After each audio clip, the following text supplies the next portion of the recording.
Uhuru, Uhuru, Uhuru, everyone. Please continue eating, and we are going to go ahead and get started. Uhuru.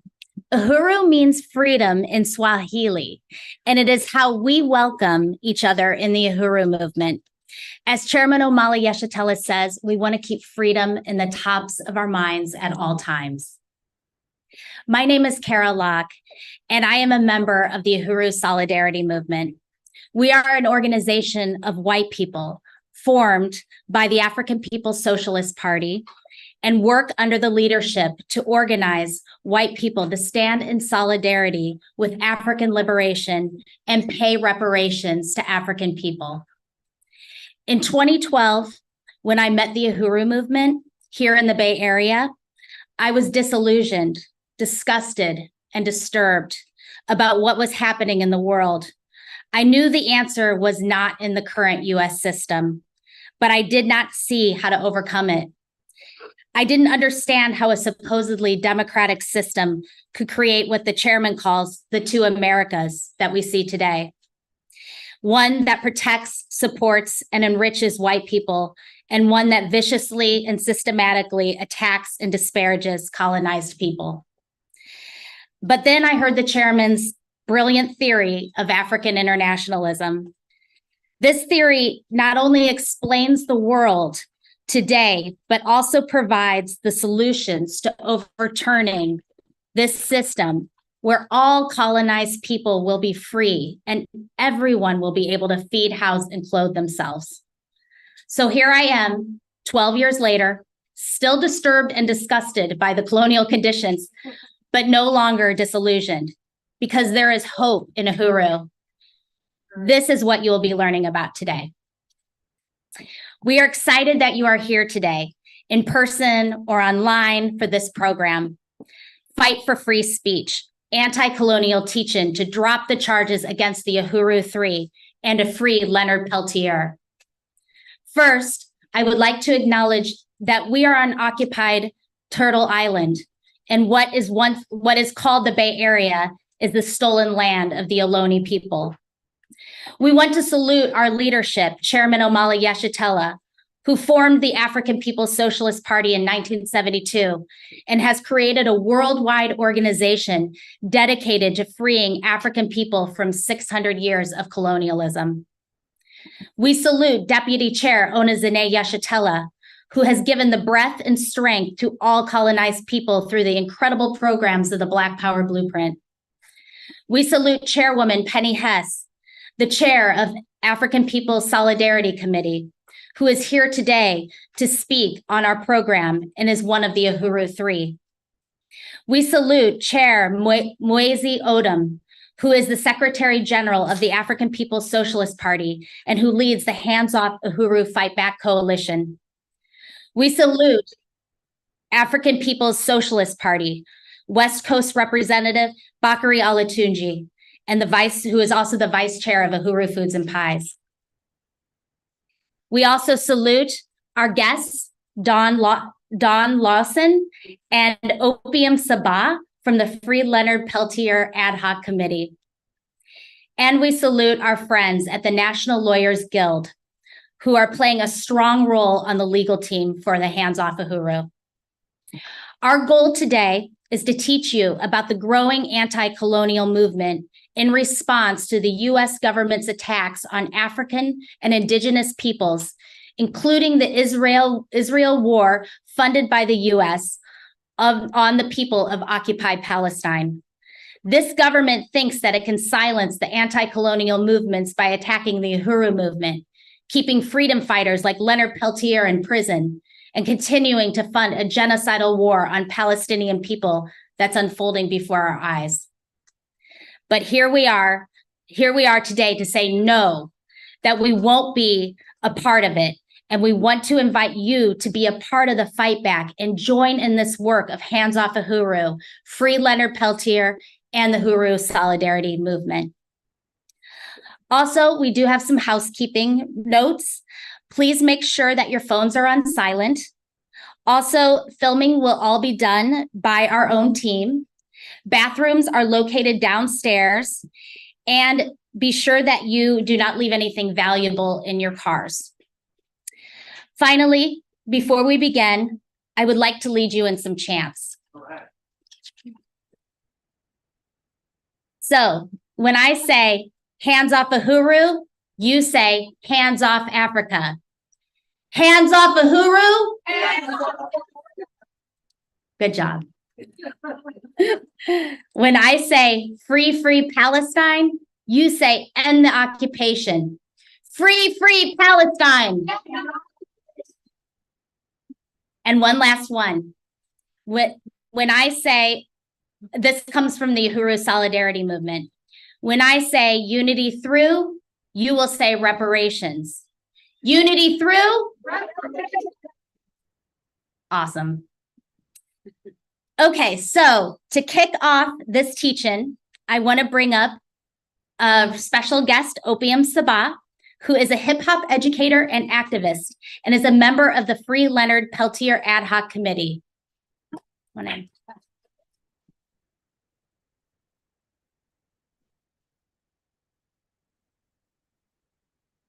Peace, peace, Uhuru, everyone. Thank you for being here with us today. I'm Opium Sabah. I am a Algerian native anarchist, activist, artist, and hip-hop educator from the San Francisco Bay Area.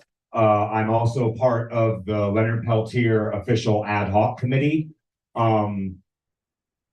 All of our calls to action and ways that you can help support and donate to Leonard and his legal campaigns. I think we're going to drop that in the chat for our virtual viewers, and for everyone who's here on site. We have this QR code here. You can scan it. It'll take you to the link tree, which has all of our links, all the calls to action, the website. Please join our action network, which has a lot of different ways for you to support Leonard. All of our social media is on there. You can find us on Instagram at I am Peltier. You can find us on Facebook at I am Peltier Ad Hoc. I first learned about Leonard Peltier when I was a young child, probably 10 years old or so. I grew up in a very anarchist, non-traditional family setting. My mom is actually here right now, Suzanne. We give her a shout out and a round of applause for raising me and my sister in a non-traditional environment that taught us to separate ourselves and live outside of the shackles of society and government and everything that's in place. So Leonard has literally been in prison longer than I've been alive. And he was like one of the first political prisoners that I was ever taught about and learned about. And now I have my daughter here and she's learning about it. So I'm very humbled and proud to be part of the ad hoc committee and to be fighting and working for his freedom and to be here with the Uhuru movement. So with all that being said, I'm going to share some of my music with y'all. And I hope you enjoy it. Free the Uhuru 3, free Leonard Peltier, and free all political prisoners. Uhuru.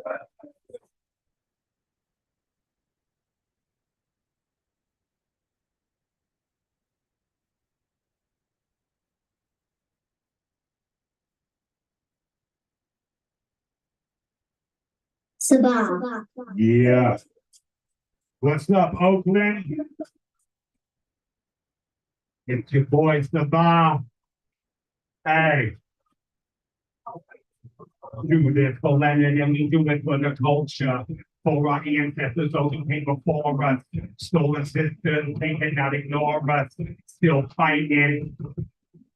Do this for Leonard and we do it for the culture. For our ancestors, those who came before us. Stolen sisters, they cannot ignore us. Yo. Leonard told me it's gonna take weeks for him to get free. So will you stand with me. This is for the culture, for our ancestors. Yeah, OGs before us, runaway slaves and war chiefs warned us. We want that land back far from over. Mother Earth soldiers who like the season, rhyme with that reason, educate and lead in. I am Peltier for every year. Get justice done here. This is a wake up call from far to near. From that mind bridge to the trail of tears. A unity is what they fear. The media be lying and lying to you, my dear. Why do you think we never hear about the missing Native women? Same reason that our elders still in prison. Do this for planet that we do it for the culture. For our ancestors, those who came before us. Stolen sisters, they cannot ignore us. Still fighting in the sake of life for us. Do this for planet and we do it for the culture. Hey, do it for the culture. Yo, do it for the culture. Hey, do it for the culture. Yeah. Uhuru. My name is Opium Sabah. We're gonna continue rocking on. Shouts out to my brother Jim Page. Hey.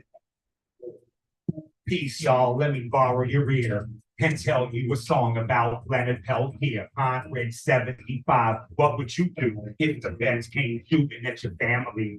Would you stand up to protect women and kids? Was the elders who sleep right where you live? Because that's all that he did. So they gave the villain and they gave him a bid. Forced affidavits from underage kids. This is evidence. I guess they couldn't pin it on the first Indians. They say our skin is a sin to let the hate to begin. But tell me this, y'all, when will it end? Leonard Peltier. Yeah. Y'all still rocking with me, Oakland? All right.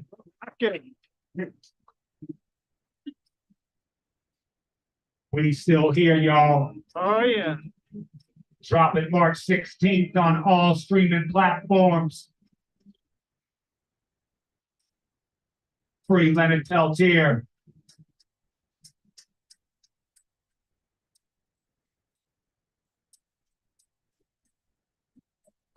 The grant clemency to American law and help Indigenous President Leonard Peltier.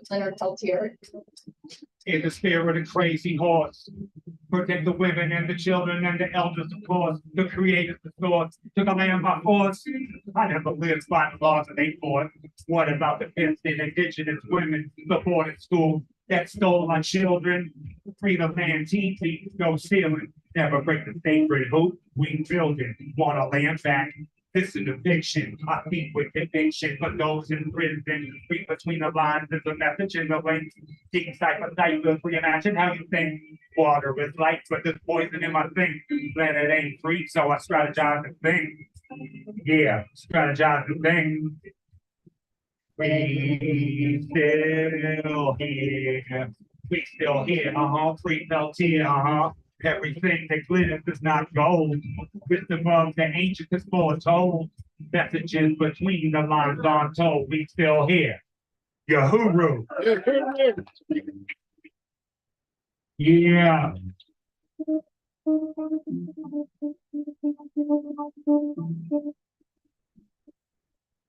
They don't know what we've been through. The hell they made us live through. Took the land and tried to steal the culture too. It was all good before 1492. Free the land and free Peltier too. Free the land and free Peltier too. Hey, yo. Wanna know trees from men who deceive me. It's only ancestors that lead me. Do you follow? Do you feel me? Do you see me?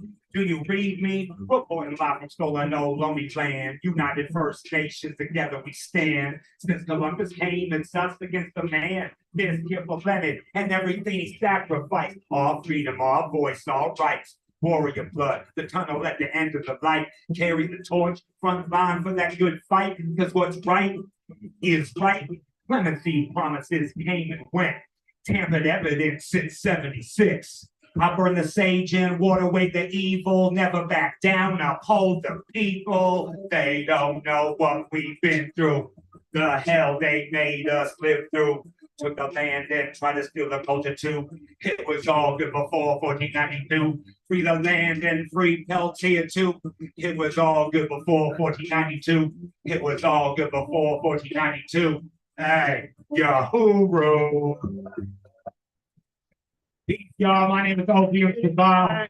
Please connect with me on your socials at Opium_Sabah, SABBAH.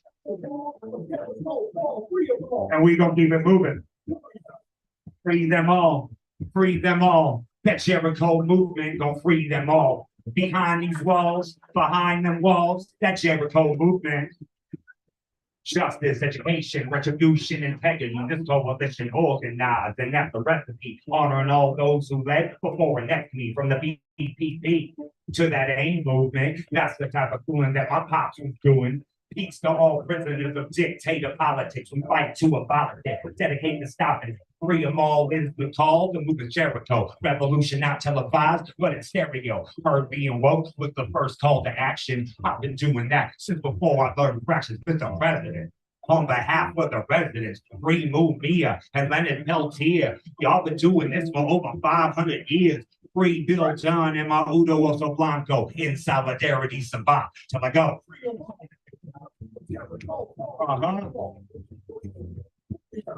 Free them all. Free them all. That Jericho movement gonna free them all. Behind these walls, behind them walls, that Jericho movement gonna free them all. Peace, y'all. My name is Odom. The Uhuru Spring movement. That's it. Support Leonard Peltier. That's it. Keep fighting, keep resisting, and no matter what, never ever let them take you mentally, physically, or spiritually alive. I'm out.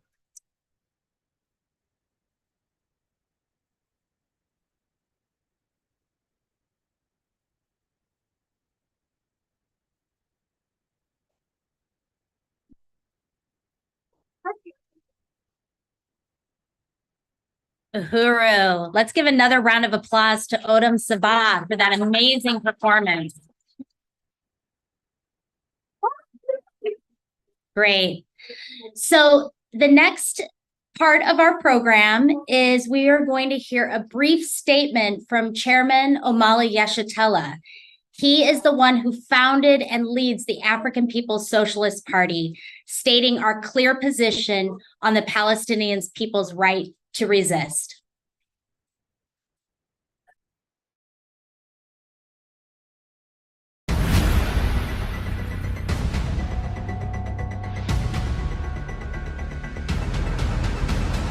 My name is Omala Yeshitela, Chairman of the African People's Socialist Party and the Black is Back Coalition for Social Justice, Peace and Reparations. I extend our heartfelt and rock-solid unity to our Palestinian brothers and sisters who are enduring the latest barbaric settler colonial assault that has included the murder of more than 500 children, women, and men at a hospital in Gaza, and escalated repression of Palestinians in the West Bank. Africans within the United States suffer domestic colonialism within a settler state that has indigenous people assigned to concentration camps referred to as Indian reservations.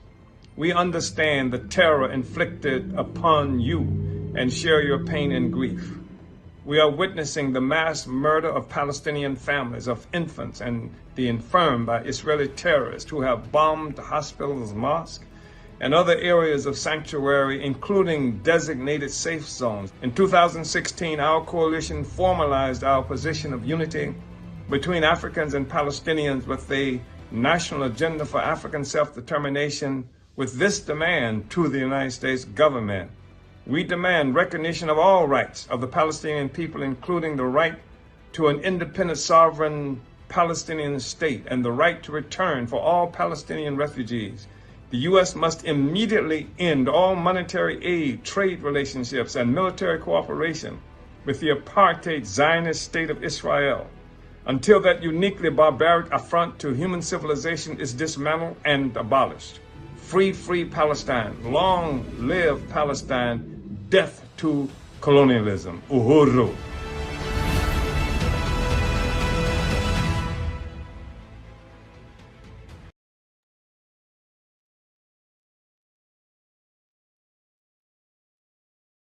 Thank you. So just want to lead one more chant again after that statement from Chairman Omali Yeshitela. So when I say free, free Palestine, you will say end the occupation. Free, free Palestine. Great. Okay, so our next part of our program is we are going to watch another brief video that summarizes the FBI raid of on the offices and homes of the Uhuru movement that took place on July 29th, 2022. This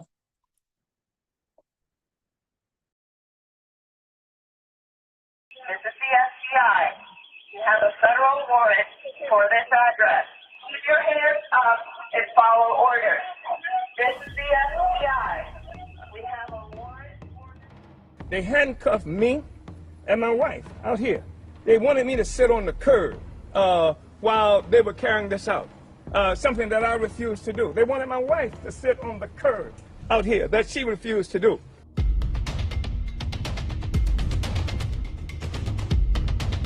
As I was coming out, this big old drone met me.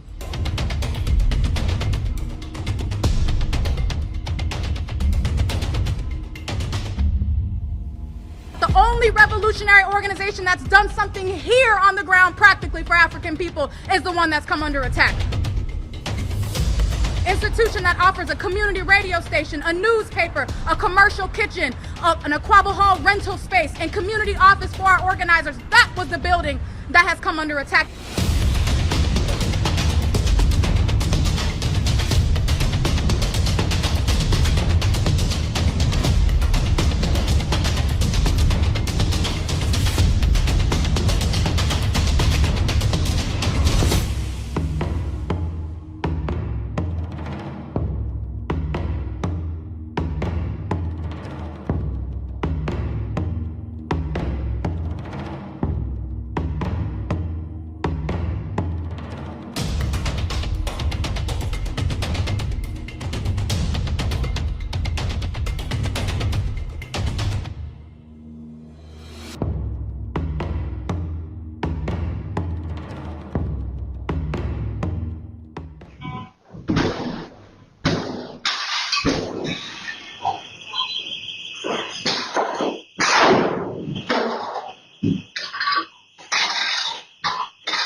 Need a breach? What do you need?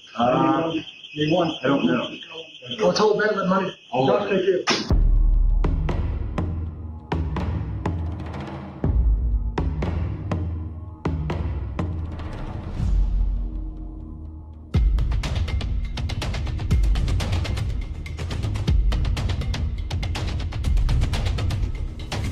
We will build a movement of white people that says hands off the Uhuru movement. They see in the African People's Socialist Party a vanguard for the struggle for the liberation of our people. They see that because not just what we do here in the United States, but because we had the temerity to do like Garvey, to do like Malcolm X, and take the struggle of black people around the world.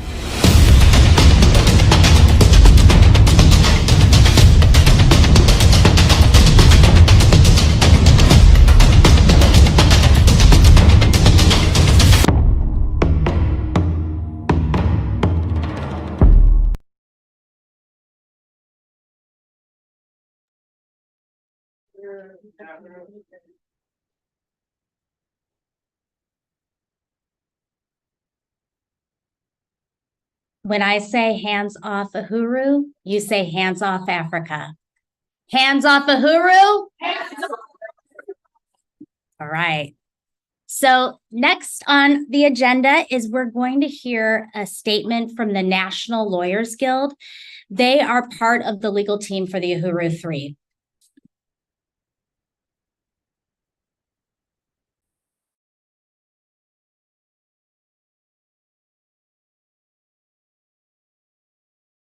Addressing you today in solidarity with the Uhuru 3.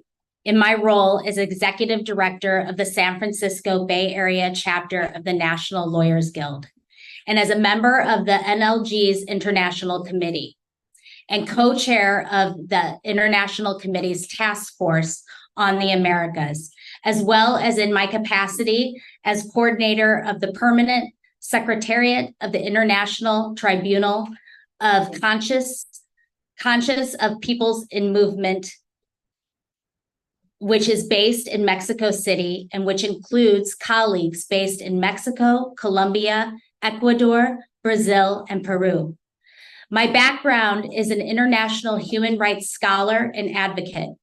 From all these convergent perspectives, the case of the Uhuru 3 is an outrageous transgression of the most basic principles and standards of the international human rights, as well as U.S. constitutional law and ultimately of the rule of law itself.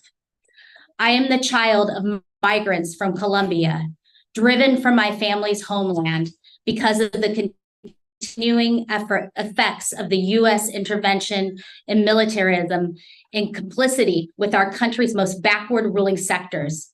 This is especially relevant to how I approach the component of the case of the Uhuru 3, which involves the unjust persecution of I know I'm not going to say that, Spanish, Nuestro Querido Hermano, our dear brother, Omali Yeshitela, ultimately because of his role as chairman and founder of the African People's Socialist Party.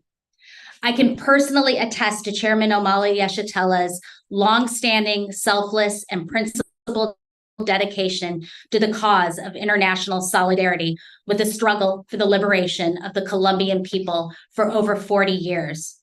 Our reciprocal duty as Colombian revolutionaries now is to stand with him. Hasta la victoria siempre. Always until victory. Free Leonard Peltier now. Uhuru. Next, I would like to bring up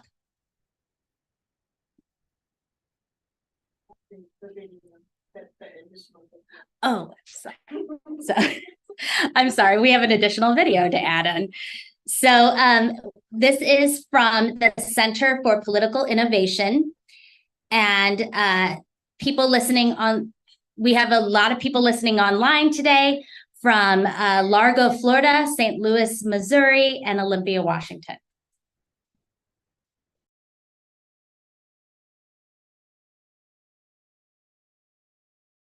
Jesse Neville, Penny Hess, and Omali Yeshitela have been indicted by the U.S. Department of Justice.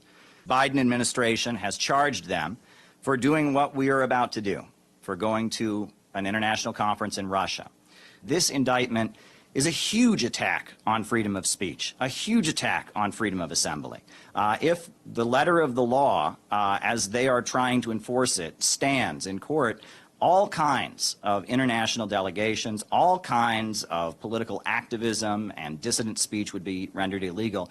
And in light of the indictment, we're already hearing wider calls. There's been calls to indict people for pro-Palestine demonstrations. There's been calls to indict people for alleged links to China. And they are anxious to start prosecuting individuals who put forward views like the views that we put forward. We oppose war. We want a better relationship with Russia and China and Venezuela and all the countries that are currently being sanctioned and attacked by the American government. Well, we convened the press conference to say that we, as American citizens, have the right to travel to Russia, and we have the right to participate in the World Youth Festival, and that we want to make clear that what Biden is doing by prosecuting the Uhuru movement, the Uhuru 3, Penny Hess, Omali Yeshitela, and Jesse Neville, what they're doing is an attack on all Americans and on our civil liberties, and that we will not be intimidated. And we're looking forward to going to this international gathering and meeting with young people from all over the world because we want to build bridges. Well, we are very concerned, and we've given orientation to the members of our respective organizations about how to prepare for the FBI coming and knocking on their doors. We are prepared for intimidation, and it must be opposed. I mean, the African People's Socialist Party, the People's Democratic Uhuru movement, what they are facing right now in federal court, possibly possibly 15 years in prison for allegedly acting as foreign agents simply because they attended the anti-globalization conference in Russia in 2014 is an outrageous attack, and it could open the door to all kinds of suppression of civil liberties. And we've already, the trial is set to take place in September, but we've already got calls to prosecute pro-Palestine activists. Nancy Pelosi said she wants the FBI to look into pro-Palestine activists. We've got calls to prosecute people for alleged ties to China. This could open the floodgates of all kinds of persecution of anti-war activists and dissidents in America. And this case that mainstream U.S. media is largely ignoring is vitally important. The Uhuru 3 and what they are facing is something that should be on the front page of every newspaper. Every American and everyone in the world who's concerned about civil liberties should be paying attention to this case and demanding that the Biden administration drop the charges immediately. They have no right to lecture the world about human rights when they threaten to put a group of people that have been protesting for the rights of African Americans in prison for allegedly being Russian agents just because they had some web conferences, just because they went to a conference, just because they published some articles.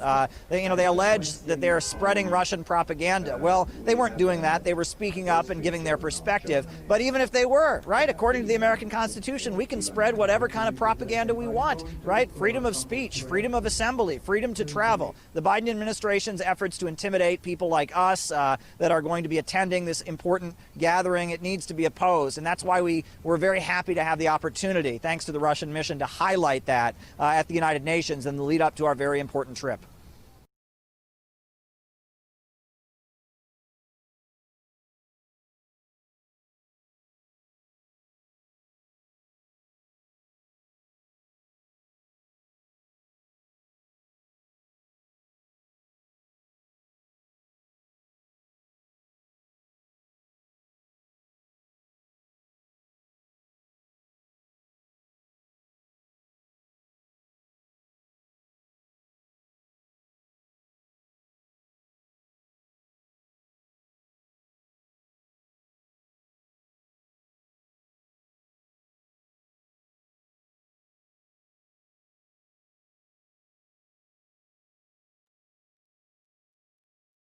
Uhuru.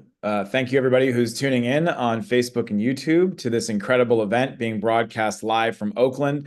We're just getting some technical difficulties sorted out. This is Jesse here in St. Louis, and we will be joined once again by our comrades in Oakland in just a moment. But this is a powerful event that is taking place called Fight for Free Speech, Anti-Colonial Teach-In. Drop the charges against the Uhuru 3, free Leonard Peltier.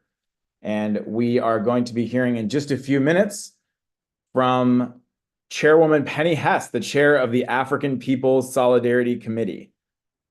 So we'll just work to get our comrades in Oakland back on. And here we go. Here we are, joined once again from our comrades in Oakland from the Uhuru Solidarity Movement. Uhuru.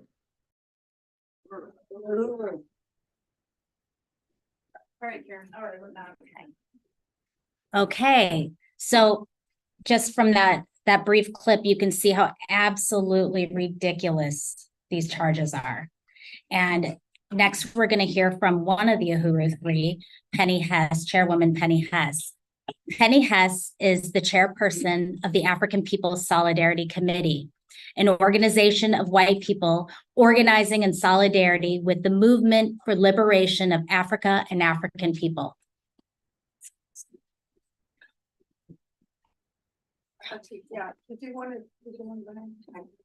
Okay. Okay. So,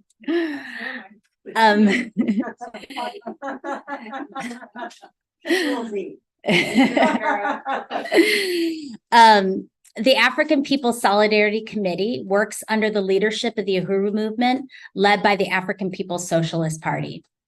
Penny has been a member of the African People's Solidarity since the founding in 1976. She is a tireless organizer who speaks throughout the US and Europe in an effort to educate people that white solidarity everywhere owes its affluence in democracy to the enslavement and colonization of African and oppressed peoples. Hess believes that the only way for white people to understand the current crisis of imperialism is to unite in solidarity with the struggles for national liberation being waged by African and other oppressed peoples. Years of research for workshops and panels about white complicity in the enslavement and oppression of African people and the ensuing economic benefits led Hess to write The Culture of Violence in 1991 in an updated edition, Overturning the Culture of Violence in 2000. This is the book right here. So without further ado, I'd like to welcome Penny Hess to this stage. Uhuru. It's such an honor to be here today, and I want to thank the Uhuru Solidarity Movement here in Oakland. I want to thank everybody who came out and Opium Sabah for that powerful presentation earlier.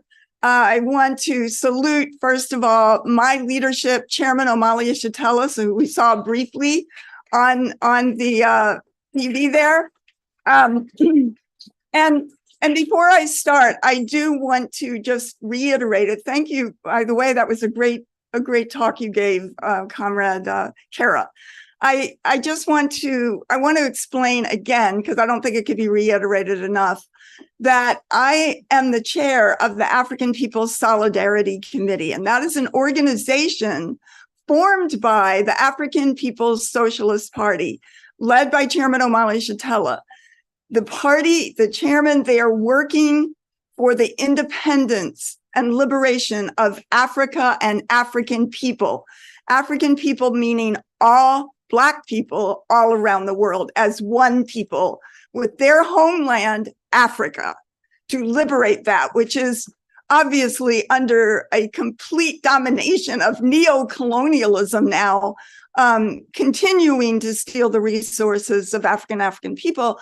And the African People's Socialist Party formed the Solidarity Movement with the goal that under the leadership of the African Revolution and African Liberation Movement, that we would have our work organizing another front of the African Revolution inside the belly of the beast, behind enemy lines, as the chairman says, inside of the white population, and to win that. And I do want to say that today, the Uhuru Solidarity Movement, our mass movement, and the African People's Solidarity Committee as a whole, we have members of the Solidarity Movement in 117 cities in the United States. So we are building, we are growing, and it is a movement that enables us as white people to join the people on the planet.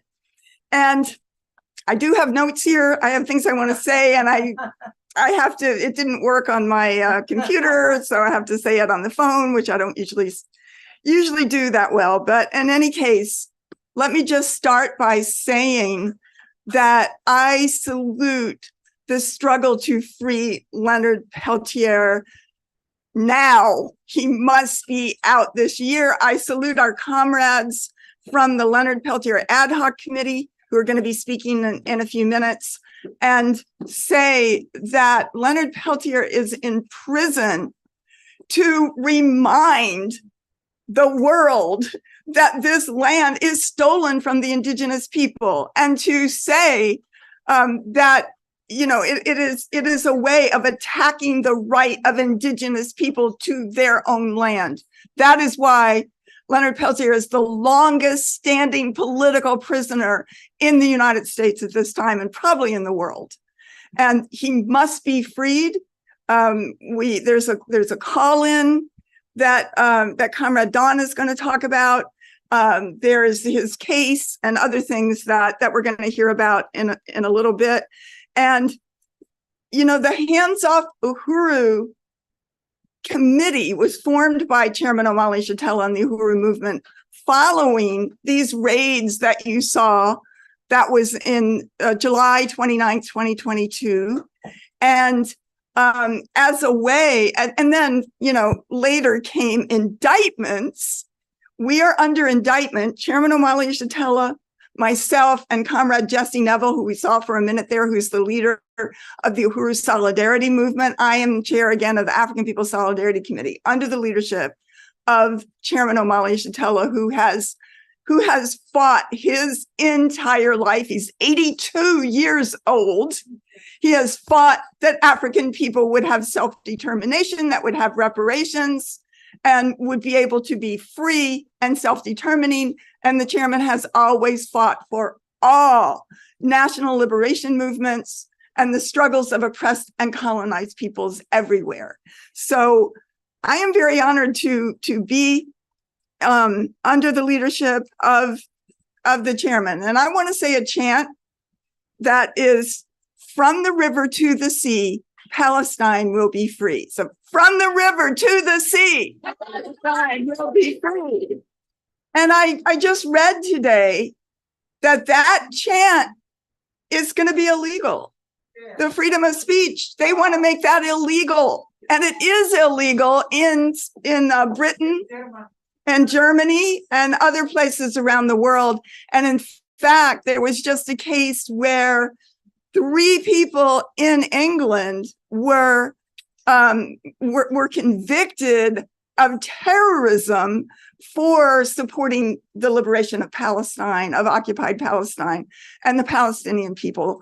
And I want to join my leadership in saying the incredible unity with the victory, the anti-colonial victory of the Palestinian people and their right to their land.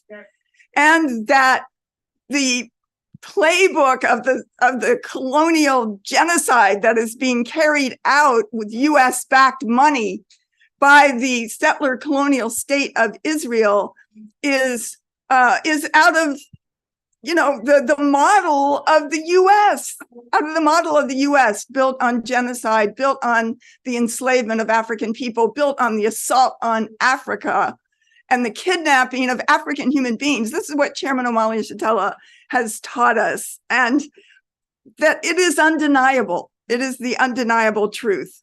So to say that, and I think it has been said, that we are facing 15 years in prison, that for our words, this is an unprecedented case of a denial of the so-called First Amendment in the United States.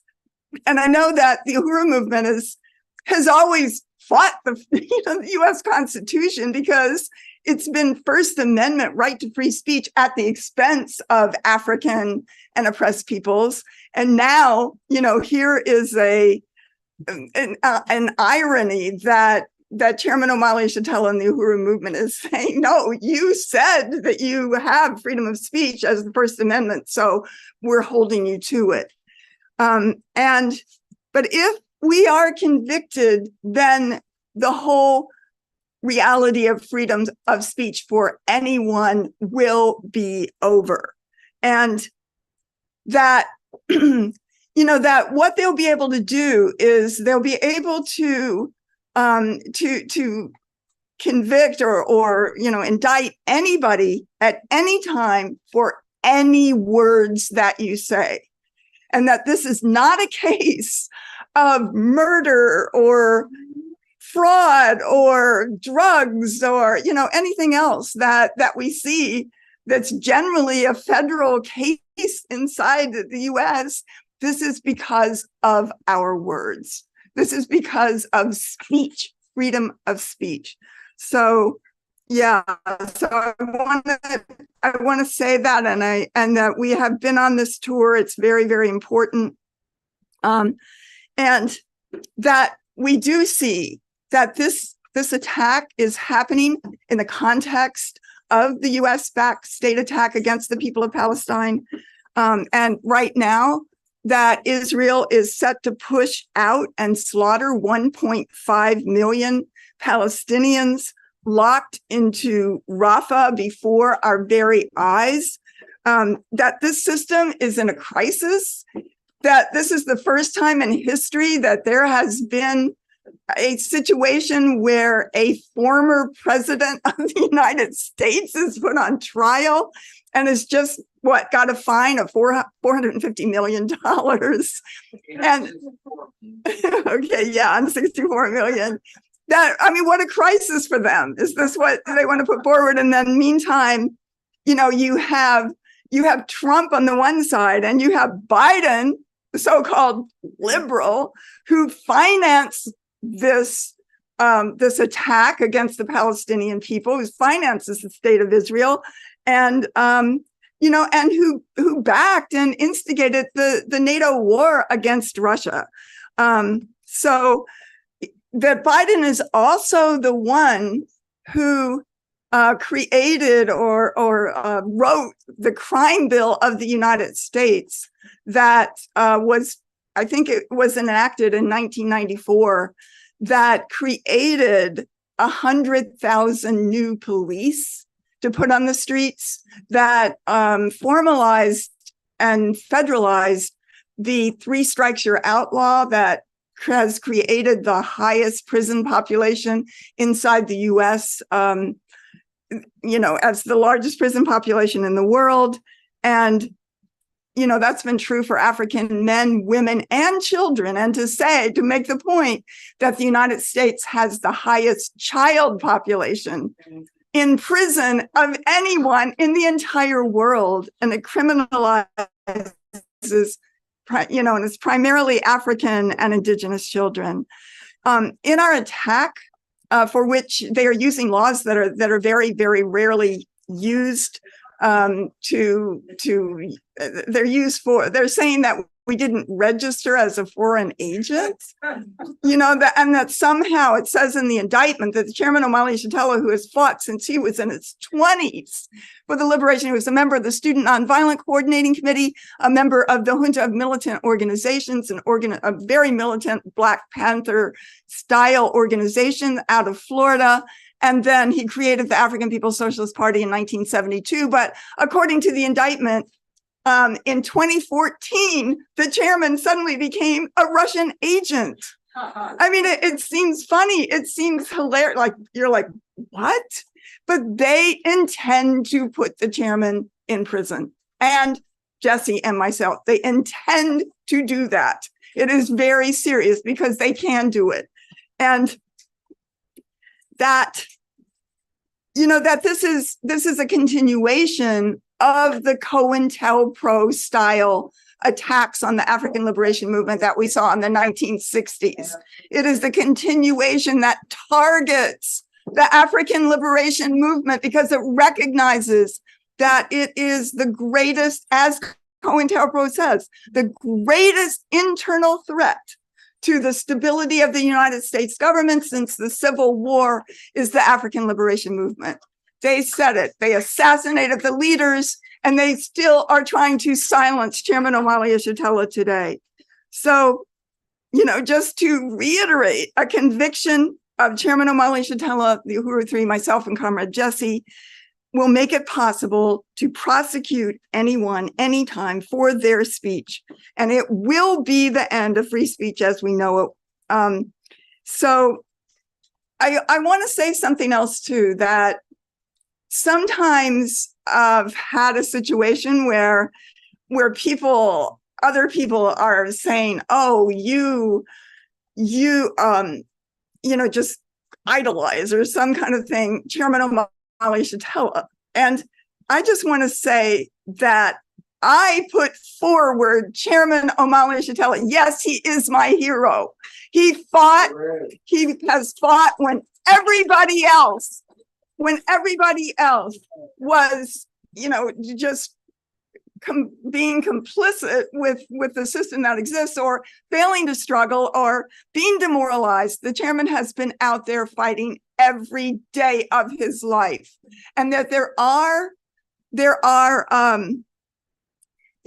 it's just, anyway, I do know that the masses of the people make history, but there are also individuals that have to lead that. And Leonard Peltier is one in the indigenous movement. and must be free. And Chairman Omali Yeshitela cannot go to prison. We have to be able to put this on.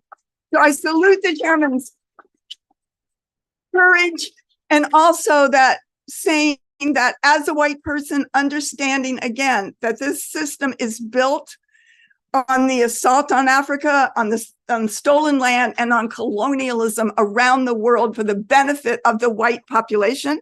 And under the leadership of the African People's Socialist Party, not only have I been able to regain a principled relationship through a stand of reparations to African people, organizing other white people for this, but also have the ability for the first time in history as a colonizer nation, being able to be on the forward side of history, to be able to have a principled relationship to African, indigenous, and oppressed peoples around the world, not as some kind of leftist, a colonizer or somebody that wants to have control over the movements, but under the leadership and saying that our future is on the side of the liberation of African people and oppressed and indigenous peoples here and around the world. And it is truly, truly an honor that one of the reasons that this movement has been attacked is because it builds actual programs of the African working class all around. It has things like the Burning Spear newspaper. It had the Uhuru furniture stores for many, many years here. It has Uhuru Foods and Pies. It has its own institutions. And in St. Louis, which I invite everybody here, please come to St. Louis. This is where the headquarters of the African People's Socialist Party is right now, where they have taken and abandoned a beautiful abandoned building that was condemned, that has been transformed into the headquarters of the African People's Socialist Party, a meeting room and many other things that are used there. Right across the street is a beautiful community garden with various, different kinds of things growing, and also an outdoor event space, which is beautiful down the street. And this is in the most impoverished neighborhood of North St. Louis, in the African community that has nothing, that the city of St. Louis has ripped off this community literally for decades and centuries. And, just created hideous conditions for that very impoverished community. And we remember that Mike Brown in 2014, I believe, was murdered by the police there, just as Oscar Grant and others have been murdered by the police here in Oakland. And so they have a beautiful basketball court for the community that they built. They're going to have, they're going to be opening a restaurant down the street on the same strip. So it is real political and economic power in the hands of the African community. The chairman and the Uhuru movement have never said and believed that the struggle is against, quote, racism. The chairman has fought for the understanding that it is colonialism inside the borders of the United States, and that the struggle of African people is not to make white people like them, but to gain the power over their lives, to be able, for the first time in the history in this country, to be able to protect themselves from any ideas in white people's heads. And that makes sense. That makes sense. It can't be something that relies on white people to change their ideas in that way.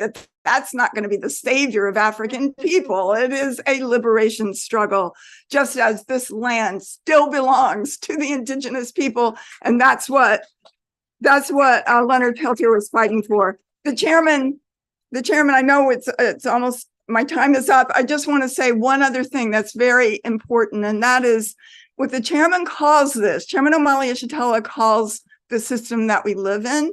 He calls it the colonial mode of production. A mode of production is how something is produced in a country or an economy.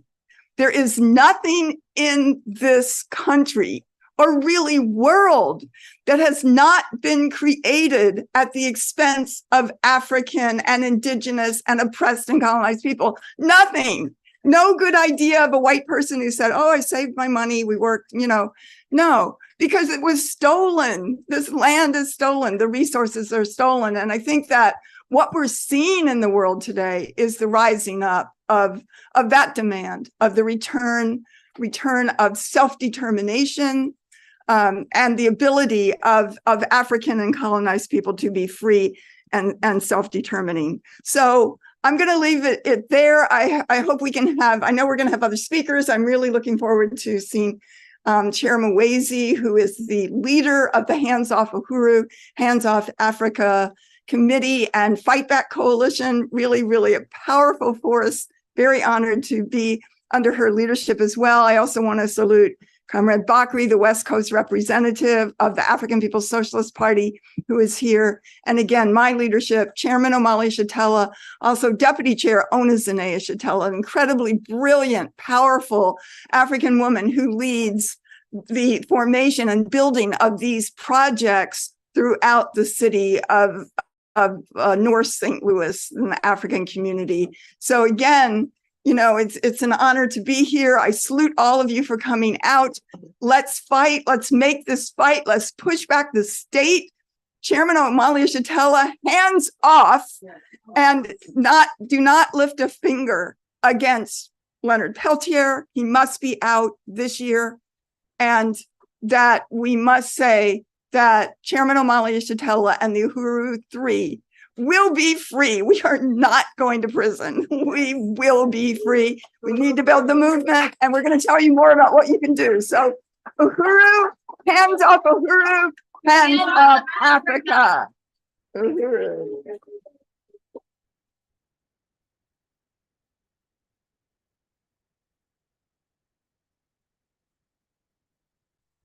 Wow. Thank you so much, Chairwoman Penny Hess, for that incredible, profound speech. So you got your wish. Mwezi is our next person up to the stand. A little bit about Mwezi Odom. She is the leading member and organizer of the Uhuru movement. In January 2020, she joined the party-led mass organizations of NPDM, AAPDEF, APDEP, and ANWO to return her skills and to contribute to the African liberation struggle. Using her skills and training as a counselor and educator, Mwezi unites with the principles that her skills do not belong to herself as an individual, but rather to the whole African nation and its development. With this, Mwezi returned her skills in mental health education and joined the revolutionary nonprofit All African Peoples Development and Empowerment Project, where she developed the Mental Health Committee, building the dual and contending power mental health programming in the interest of offering genuine support to African people suffering from mental and physical health problems caused by colonialism. In November 2021, Mwezi joined the African People's Socialist Party to make herself useful to the Vanguard Workers' Party under the leadership of the African working class. She now serves as the Secretary General for the APSP USA and leads the Hands Off Uhuru, Hands Off Africa Defense Campaign under the leadership of Chairman Omali Yeshitela. Uhuru, Mwezi.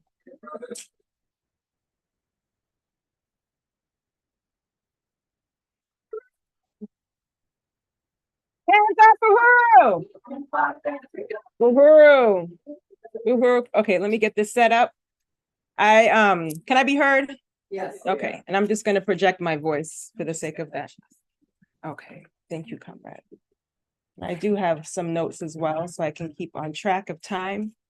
But I just really wanted to appreciate everyone for being here. I really want to salute comrades here in Oakland, USM, Comrade Wendy, and everyone else who is organizing. Comrade Kara, you're doing a wonderful job moderating, and I just want to salute the presentation before me, one of the Uhuru 3, Chairwoman Penny Hess, And, more than that, I do want to also join in uniting with saluting my leadership, Chairman Omali Yeshitela, which is the reason that I'm here, which is the reason that I can sum up the world in a way that understands that there is one central question that we are fighting for and fighting against, which is the question of colonialism, not racism, not all these other, things that have been built upon the system of colonialism. And this has given us the ideological clarity, because that too is also a part of the genocide and the counterinsurgency to confuse us about what we're fighting for. And I want to salute and really appreciate the Leonard Peltier ad hoc committee who is here, because again, as we say, not one more political prisoner, and free Leonard Peltier, not one more year, free Leonard Peltier now,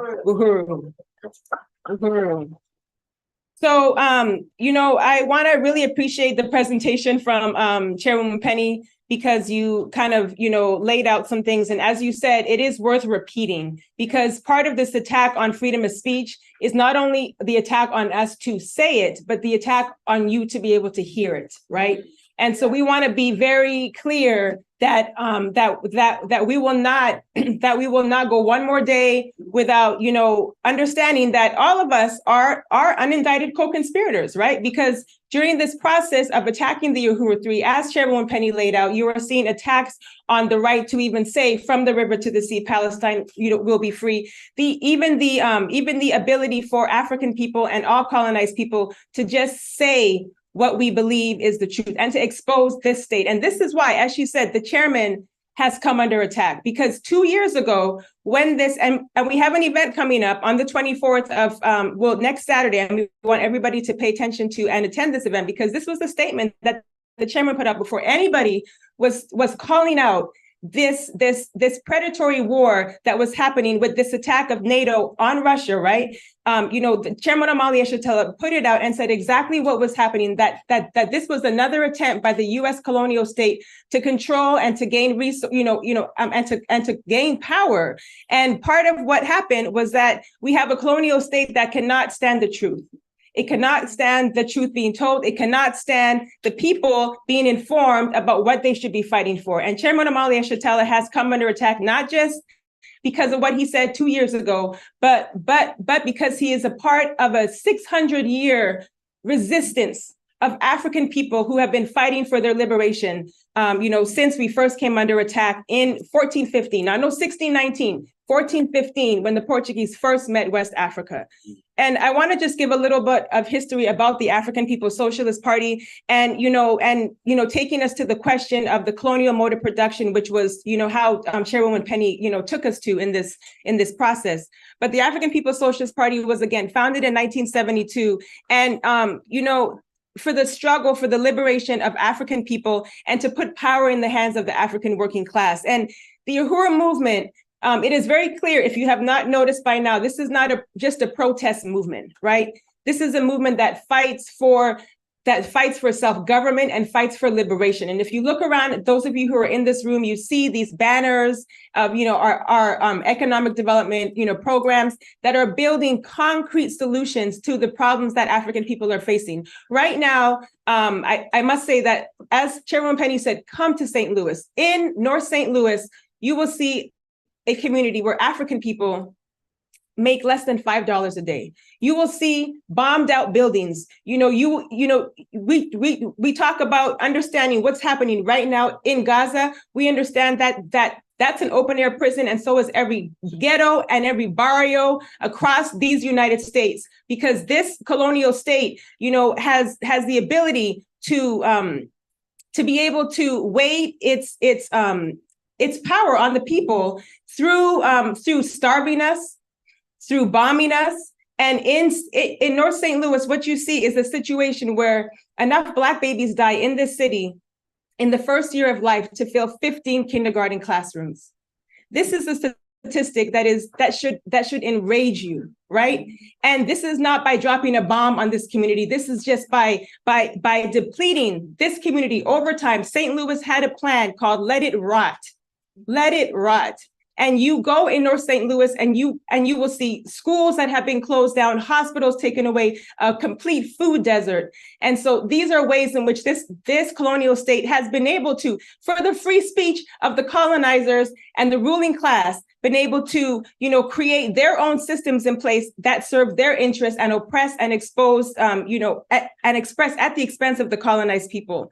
And the chairman has traveled all around the world. And these are the things that he's being charged for, right? He's traveled all around the world to win support and solidarity for the African liberation struggle. The chairman has been to Russia, as has been stated in that video that we saw, to attend a convention of other people who are fighting for self-determination. The chairman has been to Spain. The chairman has been, in 2019, the chairman gave a powerful presentation at Oxford University on the need for there to be a closer African unity. The chairman has traveled all over these United States, putting out the need for there to be an understanding that the African revolution must be free in this lifetime. And part of what the chairman, as Chairwoman Penny said, the chairman, yes. So the chairman started the African People's Socialist Party in 1972. But I do want to say that another reason that they cannot, that this colonial state cannot stand the fact that we have our own print. Yeah. We can say whatever we want. And what we say is the truth. And if you don't have a copy of The Burning Spear, before you leave here today, you can see Comrade Wendy. There are $1 for the current issue. Purchase the spear. Support our own liberated speech, our own liberated press. This is something that Chairman Amalia Shatella has gifted to the people. This is our paper. If you have issues in your community that you want to talk about, write them in the spear. Send information to the spear and distribute The Burning Spear. Part of what is what makes a movement like this so threatening to a shaky system is that it's led by the people. And this is what is something that Chairman Amalia Shatella has understood, that we have to build a mass movement of the people to be able to fight back against these colonial state. Because what has happened is that what this system has done, as the chairman talks about, is that through this attack on Africa and African people, we have lost a better way of life. Through the invasion, through this colonial invasion, African people were fed, African people were housed, we were clothed, and we ruled ourselves, right? There was, women were recognized as, rulers.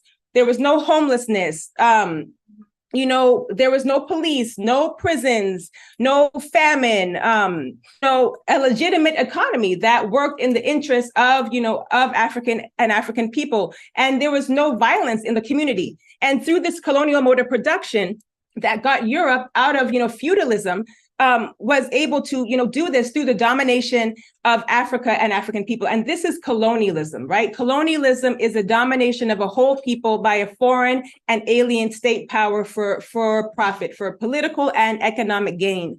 And this mode of production is what defines everything that we see. And it touches all of us, right? This is not just African people, indigenous people, colonized people. This is everybody is experiencing the weight of the colonial mode of production, but how it impacts colonized people is something that part of what the chairman wants us to, struggle for in this understanding is that we live in a system that we can see where the free speech for the colonized is not the same as the free speech for the colonizer, right?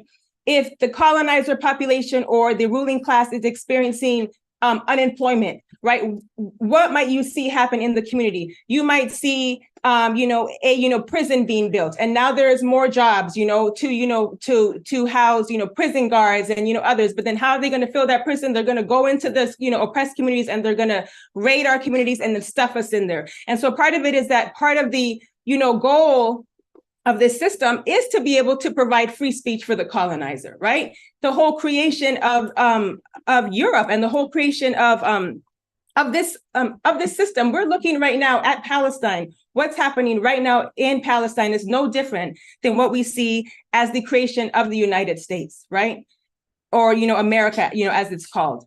This was the formation of being able to because of the ideas, like, Penny said, that we live in a system that just because of what a colonizer or, the ruling class thinks and wants and desires, it has the ability to actually wage war on the people. And so this is the kind of system that we live in. And to understand that there would be no capitalism, right, if there weren't this attack on, if it wasn't for colonialism. So can we ask the question, as the chairman says, would capitalism and the resultant of European wealth and African impoverishment have occurred without the European attack on Africa, its division, African slavery, and the dispersal of Africa and African people everywhere? And, it's important to talk about the colonial mode of production, because part of what we're also seeing is that Chairman Omali Yeshitela is fighting for the leadership of the African working class to come to power. And when we say working class, we're talking about Africans and colonized people all around the world, but who are right now digging in mines, right? Producing coltan and producing raw materials for us to be able to have our cell phones and to have, just even these, even our miserable lives, right? And this is the kind of, this is who we're fighting for. And part of why it's important to understand this is that this system is a parasitic system, as the chairman says, that, that a parasite requires a host. And when the host resists, right? And what we're seeing is this insurgency. Insurgency means for us to break free from this oppressive relationship, right? And when a parasite, or when the host is resisting the parasite has nothing left to do but to fight for its life to survive. And the only way that it can do that is by starving and by suffocating and trying to kill the people, but not enough, just enough so that the parasite can still survive. And Africa, the richest continent on this planet, over 600 years, still being looted, is still producing for this world. Africa is not hostile to life, as the chairman said. Africa is the source of that. And part of what we are fighting for is saying that we are fighting for a world that if Africa and African people can be in power and can have the ability to live in our own interest, wouldn't that be a world that would also do the same for everyone else? Right? And this is what we're fighting for. This is not to say that when Africans are free, everyone else is. No. African people, indigenous people, colonized people just want the right to be able to feed, clothe, and house ourselves. And we have the right to say that, and we have the right to fight for it, and we have the right to build in our own interest. And that's what this system is trying to crush. And so when we say that free Chairman Omali Yeshitela, free Penny Hess, free Jesse Neville, or drop the charges, and when we say free Leonard Peltier, free Mumia Abu-Jamal, right? All of these political prisoners. And when we say hands off Palestine, free Palestine, we're saying that this colonial state is on its deathbed, and it knows it.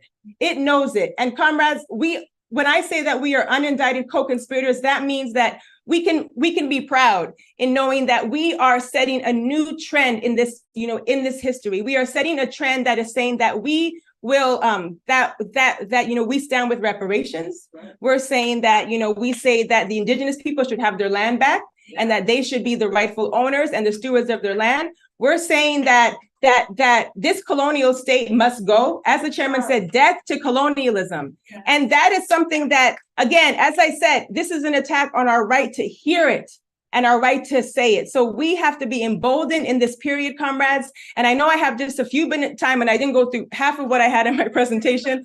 But what I wanted to say was join the Hands Off Uhuru, Hands Off Africa committee. Join this fight back. We have a coalition that has been formed on July 8th of last year. This coalition was formed with over 40 organizations. Some of our members are here right now. And we want to say that this was a formation of political organizations across the political spectrum, with the understanding that, one, yes, drop the charges on the Uhuru 3, and we stand in solidarity with the peoples of Cuba, the peoples of Palestine, Venezuela, here the indigenous people on this land, free all political prisoners, end this genocidal war in Ukraine. And so what we are saying is to join this fight back, be a part of this movement. Go to Hands Off Uhuru, that's HandsOffUHU.org/coalition to join this coalition today, or we can give you more information in the back, and donate to the legal defense. Because what is happening right now is that it is going to take, 500,000, at least $1 million. I don't know, Penny. It's going to take a lot of money for us to fight this in the courts. And part of what we say is that the trial, which is set for September 3rd, the trial starts now. It starts today. And we take this out in the streets and we win in the court of public opinion. But in the process, we have a really amazing legal team who is here to defend Chairwoman Amalia Yeshitela and the Uhuru 3. However, we have to be able to have expert witnesses. We know that this colonial state is going to come with all that it has, and so will we. So we want you to go to handsoffuhuru.org/donate, and you can see everybody has pledges. You can see that there. And I just want to say this is a really amazing program. I hope everybody leaves here, shouting hands off Uhuru, free Leonard Peltier, and that we continue to build the movement here in Oakland, California, and every front. And I really want to salute the amount of North Americans that I see in this space, because that is encouraging in this period to see the amount of support, for the African Revolution struggle, for the indigenous struggle, and just to see a world where nobody has to live at the expense of anyone else. And that's what we're fighting for, comrades. So let's win this. Uhuru!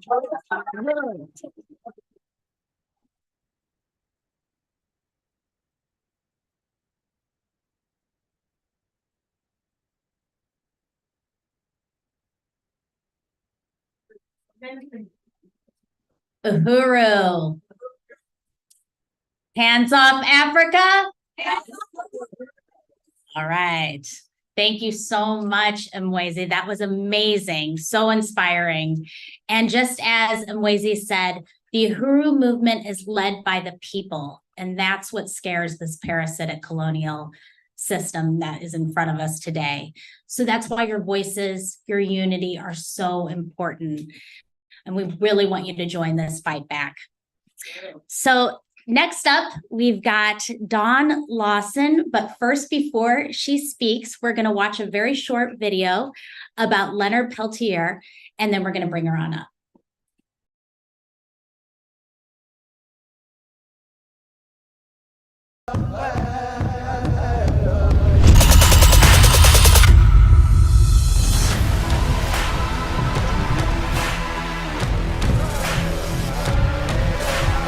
Leonard has 2 life sentences. He's a good man. It's a hard thing to be locked up in a cage.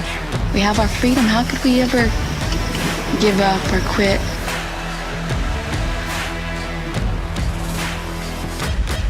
And Leonard's been strong, and we need to be strong amongst ourselves. Remember him in my prayers. Poor Leonard. I pray for him. Leonard has become very symbolic to many people worldwide. Wish that he would be free so he can come back. In order for us to get Leonard back, we're going to have to exercise our power. But right now, we still got a lot of work to do. And Leonard represents that same feeling, that same understanding that today Indian people are losing their land. They haven't got much left.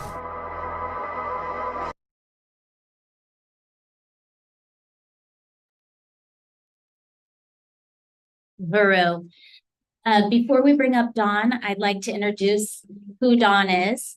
She is a writer and an artist, and she became connected to the struggle for Indigenous freedom and liberation after reading Lakota Woman by Mary Crow Dog and seeing a picture of a grinning U.S. cavalry man next to a dead Indigenous baby frozen in the snow. She soon connected with a campaign to free Leonard Peltier and now serves on the ad hoc defense committee as Peltier's personal assistant. We are deeply honored to be connected to her and have her here to speak. Uhuru, Dawn.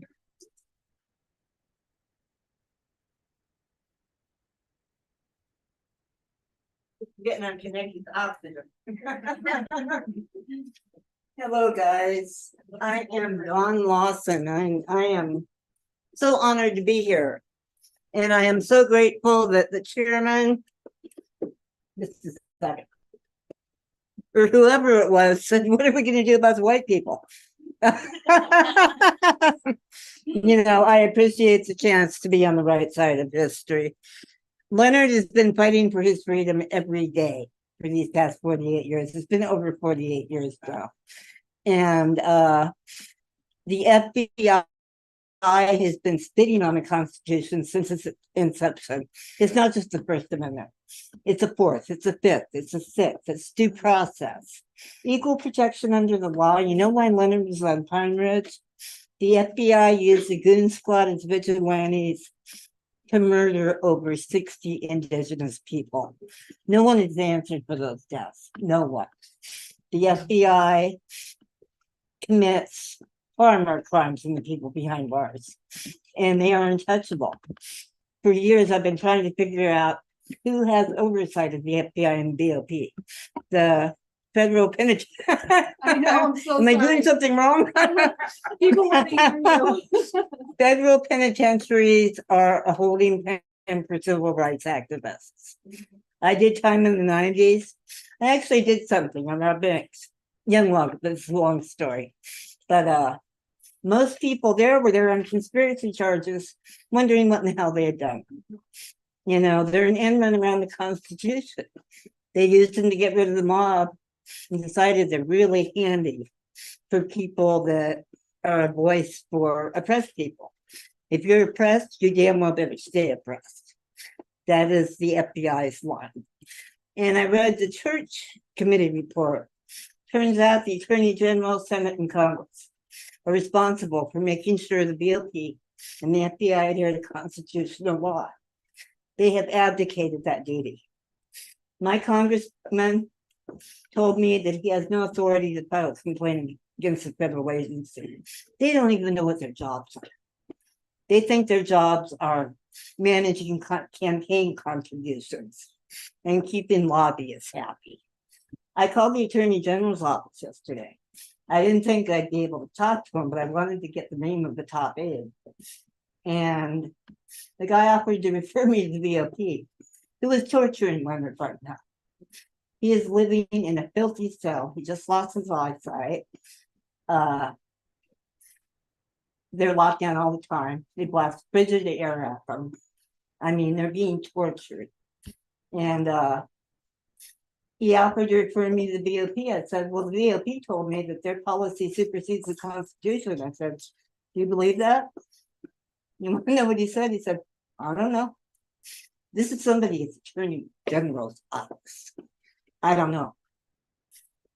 We need to vote every one of these people out. Every single one of them. They are not doing their jobs. The FBI needs to be held accountable. They had made it really clear that they don't take the law into account when they are going after whatever their intimidating is. And dissent, civil and political dissent, period. That's what they focus on. Martin Luther King has, I Have a Dream speech. They decided he was the most dangerous man in America. They launched a no holds barred campaign to take him down, and they didn't stop until he was dead. The same with Malcolm X. They love their informants until they don't. There was an agent that his informant, he got her pregnant, she told him, he strangled her, killed her and his unborn baby. He did 10 years because he was a model inmate. Leonard has been paying for the crimes of the FBI for 48 years. He has no infractions, 6 Nobel Peace Prize nominations. This is a good guy, even the guards respect him. And the FBI does what it takes to keep him. 8th Circuit Court of Appeals, they admitted there was FBI misconduct, that the real forbearance affidavits, they terrorized this woman for a year to get her to sign 3 false affidavits. The entire trial, they were caught fabricating evidence, torturing people to coerce testimony. They were caught. They didn't even blink. They changed the theory of the murder to aiding and abetting. Leonard is in a high security lockdown prison for aiding and abetting. His own prosecutorial supervisor said we cannot prove he committed any offense on that resolution. The FBI doesn't care. They sentenced him to death by incarceration. They want him to die. When the announcement came out that he's losing his eyesight, his health is failing, they cheered. They cheered publicly, the FBI.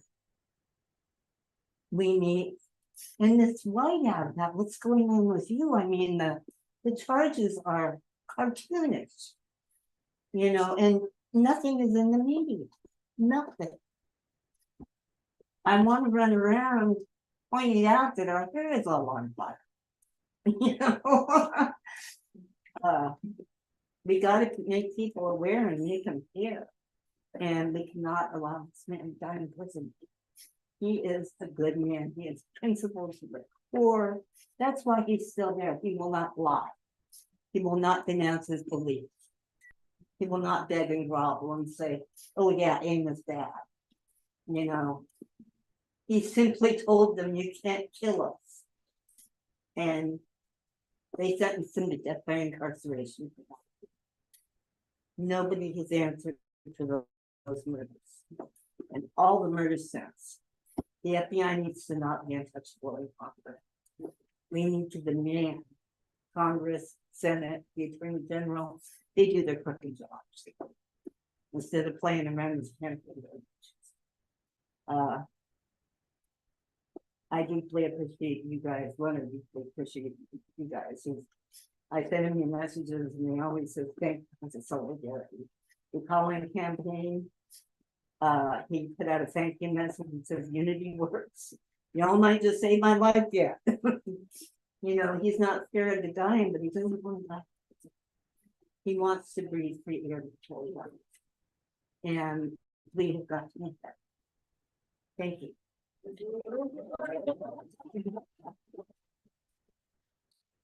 Oh, our website, if you want to donate for legal expenses, we've got a burial that we're dealing with now, is www.freeleonardpeltiernow.org. And it's I know there's a current thing for the burial, for the funeral. Yeah, his sister died, yeah. Yeah, so people can get this GoFundMe for that as well. Yeah, there's a GoFundMe. I will put it on his website as soon as I get home. Okay. Thank you. Thank you, Uhuru. I'm just going to jump right in here. My name is Wendy. I'm a member of Uhuru Solidarity Movement. I just want to say, when I say free Leonard Peltier, you say not one more year. Free Leonard Peltier. Free Leonard Peltier. Okay, thank you. Excuse me, Kara. I'm just going to jump in right here because we want to have time for Q&A. So my comrade Redbeard is going to come up here. I just deeply appreciate the speakers, Don Lawson, Chairman Mwezi, Chairwoman Penny Hess, Opium Saba. And right now we're going to do some fundraising. We've already raised some funds. So we have a total budget of raising $1,500. We want to raise as much as we can for Hands Off Uhuru. I mean, that is just a drop in the bucket. But I will say, actually, I'm going to turn it over to my comrade Redbeard to say something. Uhuru, glad to be here with you. So far, thousands of supporters have contributed over $267,000 since the FBI broke down the doors of 7 homes and offices of the Uhuru movement on July 29th, 2022. There is $9,600 left to go in phase 1 of the Legal Defense Fund campaign. That's right. And all of you, who have donated already, throughout this year and a half, Counteroffensive has made all this possible to be able to secure the lawyers, to wage this brilliant counteroffensive, and to push back the brutal and desperate attacks by the U.S. government to silence, the free speech of the anti-colonial movement. And I just want to, thank the comrades who already donated, including people in St. Louis, people in Olympia, people in Oakland. And I'm just going to go quick, so I won't say everyone's names, but for this event right here, comrade Chairwoman Penny Hess already put in $200. So thank you for that. Maureen Wagner already put in $100. am committing to $100, and so right now, we have 650 or so to raise. Yeah. Oh, thank you so much. We got 20 coming in from Dawn. Thank you. Okay, thank you so much. Yes, thank you for that. We really appreciate the support. The Uhuru 3 legal team filed a powerful motion for dismissal of the indictment, which led to a hearing in Tampa where oral arguments were presented by the fantastic Uhuru 3 lawyers. And, we know right now there is a trial date, and actually maybe someone could pass the half sheet out there because it has the information. The trial date is September 3rd. And so, but this is far from over. They could still drop the charges if they hear enough outcry. So, go to handsoffuhuru.org. You also should have a donation card under your seat or on your, maybe you picked it up. But donate, get involved in the campaign. So whether it's preparing for trial, filing civil litigation against the federal government, or both, put the state on trial, that's what we want to do. The counteroffensive as expressed in the legal arena has just begun. The Uhuru movement is currently seeking legal representation in order to sue the FBI for its illegal denial of our Freedom of Information Act requests and more. All of this will take resources, so the funds are still urgently needed to fuel this fight back. That's right. And right now we have donations coming in. So we've got 470 so far, actually 530. It keeps going up as I look at my text. So we have $50 from Anna. I don't know where Anna lives, but thank you. Oh, Anna, there you are. Thank you so much. We have $50 from Chair Jesse Neville, one of the Uhuru 3. Actually, it's 520 we're at right now. So yes, and we have. Yes, you can. Okay. All right, we got $100 from Janine. Awesome. All right. So for people watching on live stream, you can go ahead to the handsoffuhuru.org/donate. And let's go ahead and raise the rest of our goal for this to this legal defense fund, because we can win this. We can beat them. This case will go down in history. And I want to take just a moment here to remind us, in terms of history, that the Black Panther Party was founded here in Oakland in 1966. Yes. Black Panther Party for Community Self-Defense. Correct. Yeah. In 1968, little Bobby Hutton was murdered by the OPD, also here in Oakland. In 1970, not far from here, Huey P. Newton was freed. The people freed Huey P. Newton, 1970. And this, I would like to take a moment to bring to your attention and acknowledge Jose Barlow Benavides, who was murdered by the Oakland Police Department, assassinated actually in 1976, so-called routine traffic stop. And I urge all of you to Google his name and keep him in mind, Jose Barlow Benavides. And so the case will go down in history, not because they will have succeeded in locking up the leader of the African Revolution, but because this time they were stopped dead in their tracks by the people, us, rising up and saying, no, hands off Chairman Omali Yeshitela, hands off freedom of speech, free the Uhuru 3, and donate. All right. All right. Thank you so much, Redbeard. All right, we've got more coming in. So we had a total of 620, but we just got $50 from Chair Mwezi Odom. We also got $20 from Janet. So if my calculations are right, I think we're at 690. So let's keep going. We got 690. So we got 710.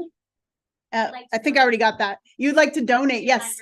$200. All right. All right. So I believe it's 9:10 at this point. And I've got a hand up over there. $100. All right, we've hit $1,010. $100, Joel Hamburger. So I'm sorry. So that was Stephanie Midler, committed 100. Kara Locke committed 200. Joel Hamburger committed 100, and Chris donated 20. Awesome. Thank you so much. And yes, sir, $50 from Ron Stade. All right. Awesome. So, yes. All right. We got 25 from Eric, your last name, Lawson. Swanson. I don't know why I mix it up. All right. So, let's see. Yeah. I don't know if we have an exact total right now. Let's see. What did you just donate? I'm sorry, Eric. 25. Okay. All right. So I believe we're at 1,185. Not too shabby. All right. Let's keep going. All right. Another one. $250 from Poteet Warren. Thank you so much. And over here, $50 from Ann Lipton. All right, Uhuru comrades. So exciting. All right. So we're gonna, because we do want to have question and answer, we're gonna turn it over to Chair Jesse Neville to make some announcements. And our AV coordinators getting in place, double duty. Wendy, we have another donation coming in from. I saw your hand back. Oh, sorry. Okay, never mind. Oh, one from chairman and deputy chair. The chairman and deputy chair just donated $100. Thank you so much. Awesome. So we'll get a new total in a minute, but we're turning it over to Jesse. Yeah.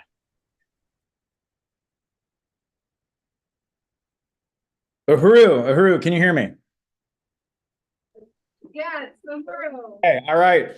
Uhuru, everybody, and Uhuru to Chairman Amalia Shatella and Deputy Chair Ona Zanea Shatella, who put in $100 towards our goal. That's really powerful, and salute to the leadership of the African People's Socialist Party who's tuned into this event. And I'm going to be really quick because I know that we're going to have some time for discussion. But I just wanted to say, wow, I wish I was there. This was such a powerful and moving event. And I want to just salute, congratulate Comrade Wendy and Redbeard and Kara and the organizers of this incredible event. And also salute the brilliant presentations by Comrade Dawn, along with Chair Mwezi Odom and Chairwoman Penny Hess and Opium Sabah, and all of you. This has been just a really, really very powerful event. And I want to just talk about what it means to be a member of the Uhuru Solidarity Movement, the organization, the White Solidarity Front of the African People's Socialist Party that works behind enemy lines to build solidarity with the African Revolution. And I want to start off with echoing what Chairwoman Penny Hess said, from the river to the sea, free, free Palestine, Zionism must go, colonialism must go, not one more year, free, free Leonard Peltier, hands off the Uhuru 3, hands off Chairman Amalia Shatella. And today is actually the birthday of Huey P. Newton, who was just mentioned. Had he not been assassinated when he was 47 years old, he would have turned 82 years old today, the same age as our chairman, Amalia Shatella. And Huey Newton famously said in one of his final speeches at the Uhuru House right there in Oakland, you might not have the Black Panther Party, but you have the Uhuru House. You might not have the Black Panther newspaper, but you have the burning spear. They haven't done anything by crushing one organization. And that's what Huey Newton said many years ago, and the words ring truer today than they ever have. They haven't done anything, and they will not succeed in crushing the Uhuru movement or putting Chairman Amalia Shatella and the Uhuru 3 in prison. So what I want to say to everybody who came out to this event tonight, and in particular to fellow white people, is that there are 6 months between now and when this trial is supposed to take place. But as Chairman Amalia Shatella says, the trial begins now. And the most important thing we can do as white people in these next 6 months is build the Uhuru Solidarity Movement, build the parties solidarity front of the African Revolution in our white colonizer communities.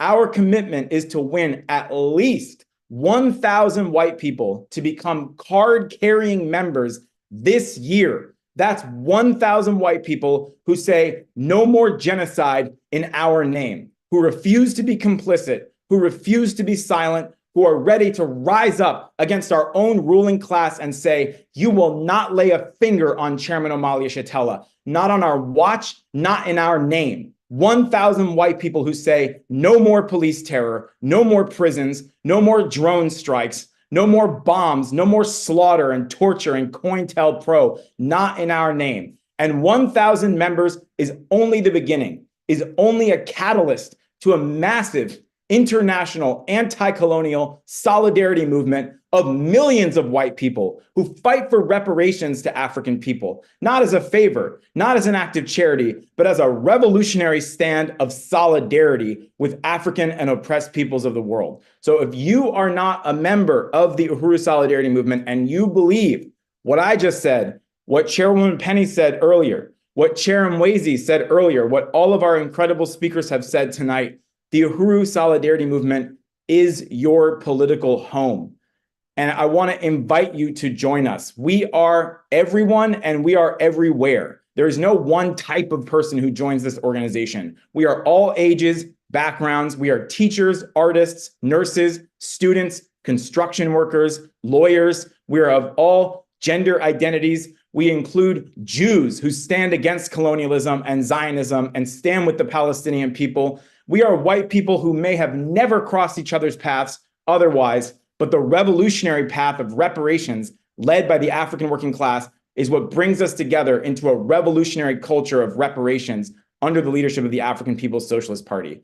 To be a member of the Uhuru Solidarity Movement means that we separate ourselves, as the chairman says, we separate ourselves from a system that kills babies and bombs hospitals and shoots down young Black men and leaves their bodies to bleed in the streets like Mike Brown and Ferguson and countless others, and starves and strangles the majority of the peoples on the planet Earth for blood-soaked profits at the expense of everybody else. We don't have to be a part of that system. We don't have to be a part of a way of death and destruction. We don't have to accept it. We can break from it. There is another way, a way of life in solidarity with the rest of humanity and not at their expense. So let's do this, comrades. Let's go find 1,000, 100,000, 100 million white people who say no more genocide in our name.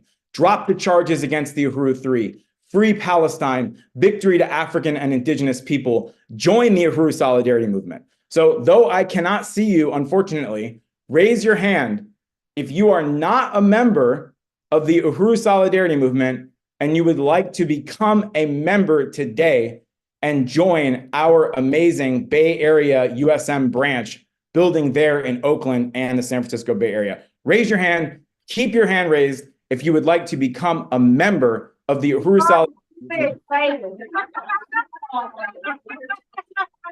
I can't see what's happening right now, but I can hear you. But it sounds good, so I'm gonna take that as a positive. He's in jail. He really wants to join. Okay, it sounds like something positive's happening over there. I can't see you, but it's good. So I'll just close up by saying, if you're ready to join, go to uhurusolidarity.org/join.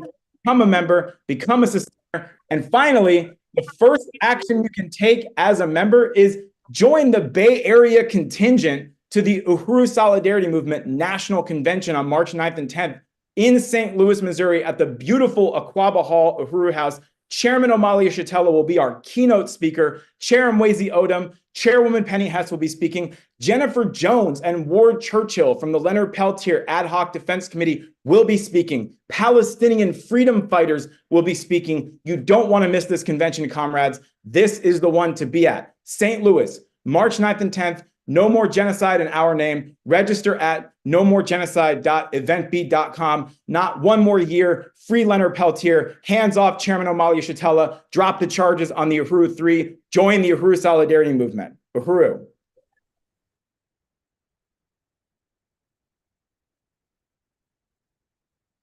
Wow. Okay, we are going to have a discussion in just a minute, but Dawn Lawson would like to say one more thing. So we're going to welcome Dawn and her dog, who is now a new member, up to the stage. I'm ready to say Uhuru. I just wanted to say we need a voting bloc, an Indigenous, Black, oppressed people voting bloc. We need to tell these people we vote and we're not going to have this any longer. We are done with you.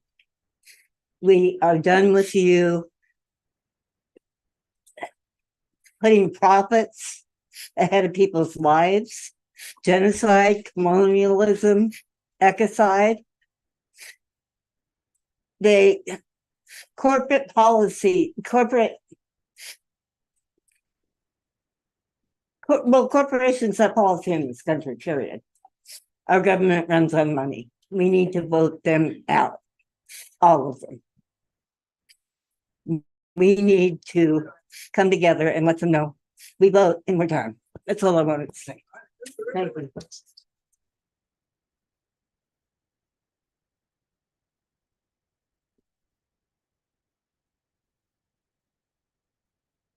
Guess what? We've surpassed our goal. We raised $16.95 for the. All right, so now we're going to go ahead and have a discussion. So for any of you who would like to ask a question, make a comment, please feel free to raise your hand, or if you'd like to come up to the podium, that's fine too.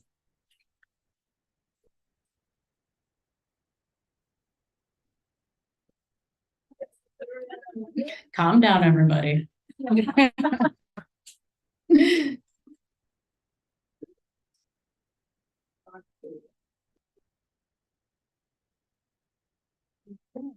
Oh, we got somebody. Would you like to come up to the podium or? Okay, great.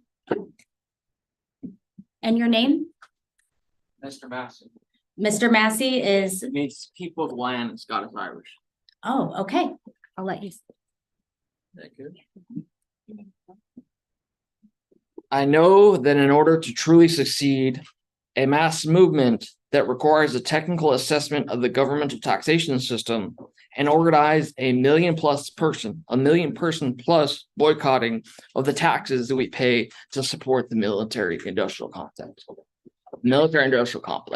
We have to assess the state openly and counterbalance what they say is true, what we know we can build, and the objective, as much as possible, the objective metrics and measurements. So we say, look, here's what it's doing. Here's how we can build it better.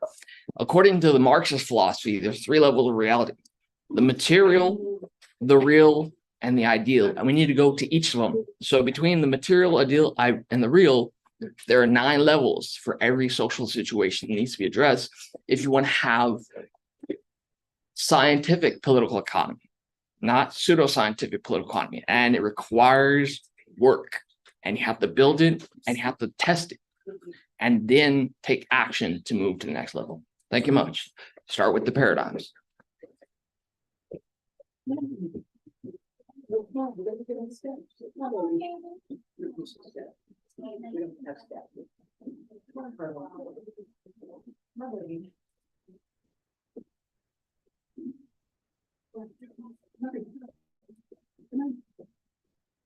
The dogs don't want to leave. Anyone else out there who would like to make a comment, have a question? Anybody else? I just want to thank everyone for all the work you're doing. Much for coming in, and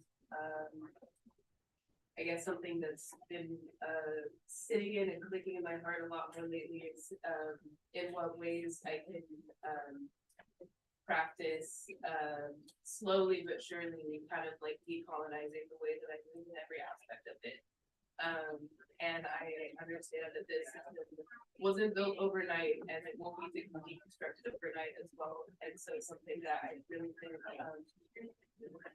committing to more and more lately is like the baby steps process, where whatever I can do in any, given aspect of my life to kind of like remove the idea of like private ownership, to remove the idea of sort of like self-reliance, you know what I mean, and like really like living into the principles of Kwanzaa and like what those really mean. And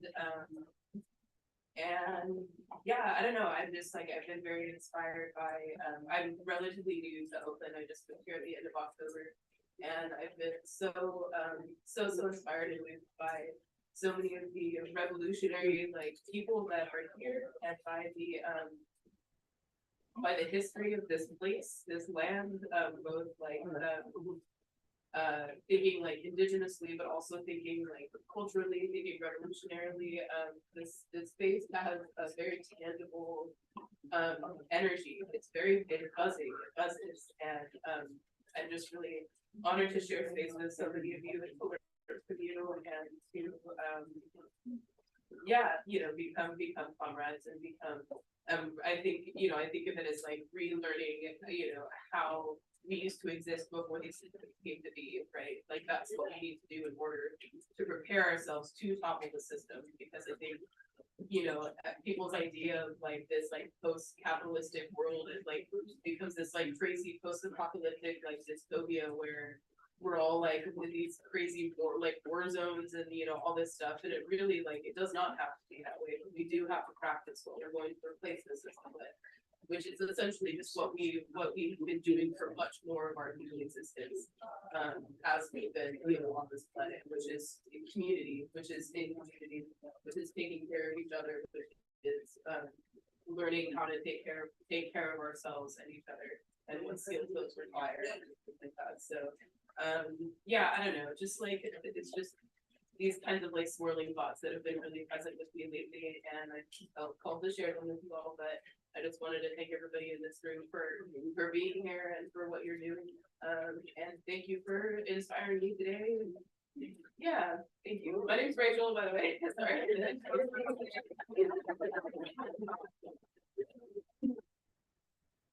Thank you so much, Rachel. Oh, we have another I just want to question. remind everyone to take advantage of the food and drink on the table back here in the corner. Lots. You're welcome to take some home too. Boycott taxation. I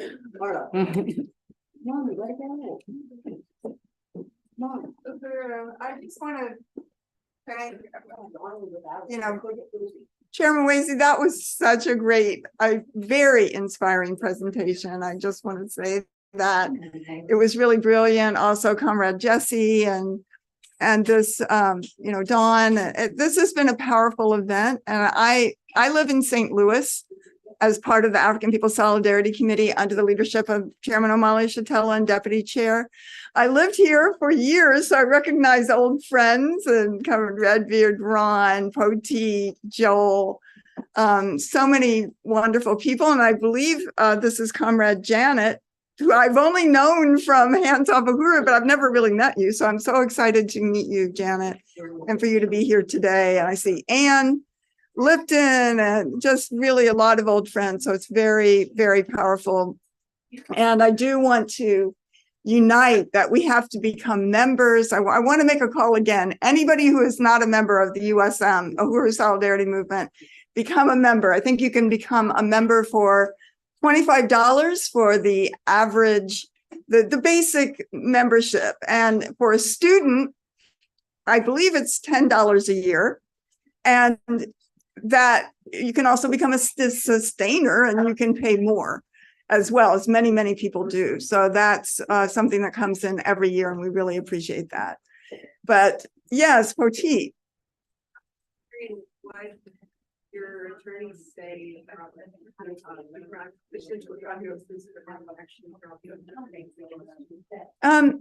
well, we don't know. Just to be clear,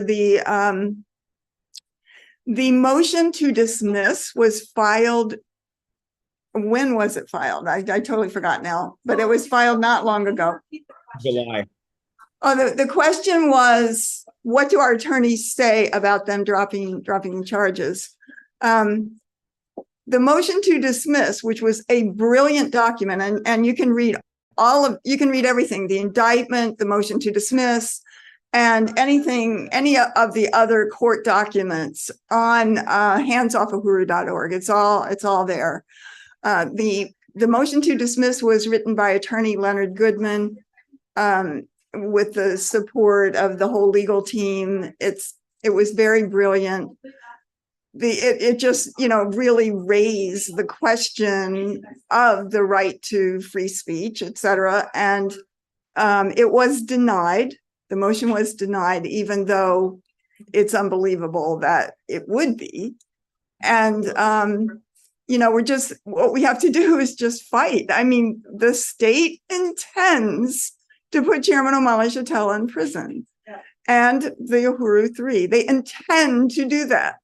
And the only thing, as has been said, and Chairman Mwezi brilliantly said, and others, will be a movement from the ground up. It will be a movement from the ground up. We have to fight this. We have to fight it back. We have to raise the resources. Even, as has been said, almost $300,000 has been raised since the beginning of the Hands Off Uhuru movement, just from the people, just from the outpouring of support. But to go to trial takes an additional, because the lawyers have been paid, their retainer fees were that was raised, and that has been paid. One of the lawyers, Leonard Goodman, is doing this pro bono, which is an incredible, very, very powerful donation, equivalent of at least $100,000 to this case. But to go to trial after the lawyer retainer fees are already paid costs at least $100,000. So because there's expert witnesses that have to be brought in, and all this thing they call the discovery and all that probably Comrade Jesse could talk a lot more about. But just that the costs, this is what they try to do, and they could drop it at any time, but they want the organization to be taking its resources towards this defense. But what is really powerful about the leadership of the chairman and deputy chair Onasene Yeshitela is that despite the fact that we've had to raise this nearly $300,000 for this case, everything that the Uhuru movement, the African People's Socialist Party, intended to do anyway is still being done. And that's part of the resistance that is there. It's part of the fight back. The basketball court just got completed. It just opened up in this past year. Everything, the deputy chair's office, who coordinates the political and economic front of the institutions, has not missed a beat. And that is just an incredible part and front of the resistance of this movement and pushing back the state. Janet. Yeah, I'm just wondering what impact, if any, Tucker Carlson's interview going to Russia to do Putin, how it might relate to the case. That is a really good question. Yeah. There are people who want to go after him. Yeah. And has he been reached out? Well, thank you. Janet was asking about Tucker Carlson's, first of all, interview with Putin recently in Russia. Exactly, in Russia. No indictments coming down. But the thing is though, that Tucker Carlson, not the left, Tucker Carlson is the one who on 3 different occasions has spoken out on his program in support of the Uhuru 3 and, in support of the Uhuru movement. He has been the most outspoken. And I would just point out, though, that he was fired from his TV thing about 2 or 3 days after he came out in support of the Uhuru 3. And yet, you know, he keeps going and keeps putting it out there. And I think it's been a couple of times that he's done that. I do think that, you know, the whole question of course, we would have to use this and as part of our defense, the whole interview with Putin, that was pretty favorable, you know, and really tried to show him as a very rational, very, you know, incredible person. And so I think that, you know, this is part of, it's just a really important part of the defense. And it's, you know, we're working for a lot more media coverage, but Tucker Carlson has been the leading force on that. We have to wrap up in 5 minutes. Okay, we have to wrap up in 5 minutes. Oh, another event is coming in. Okay, well, tell them to come in. Okay. Uhuru, really quickly, and then we're going to have to raise up. And then there's a book called The Communist Necessity by John Paul Potter, and it talks about something called the movementism of the new 1968. Mm-hmm. It's not enough. Movementism, even mass movementism, unless you have radical reform, doesn't really amount to anything. Well, that is what distinguishes the Uhuru movement, and Comrade was just saying that that movementism, like a movement for itself, as opposed to what is the, you know, to what end, which is what Chairman Omali Yeshitela says, is not effective. No, the protest is not enough.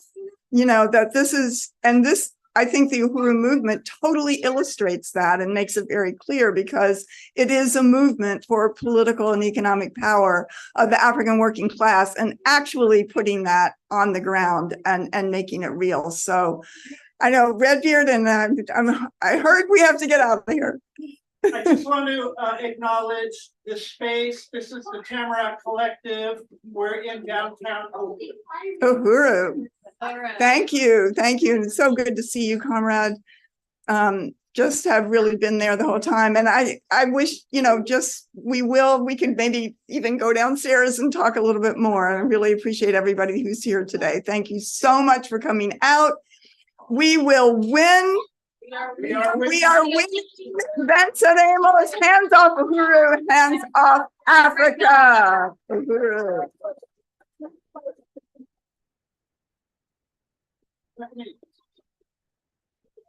Real quick, before everybody goes, we would love to have a group photo.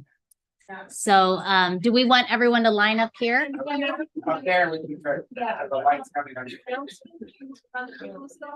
We also have the announcements. Oh, the announcement. Yeah. Do we have the slideshow ready? Or, okay.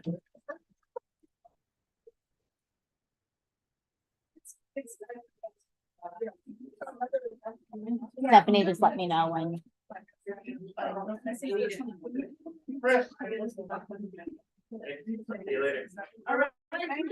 Chris, thank you. So we should all right. It's great to meet you.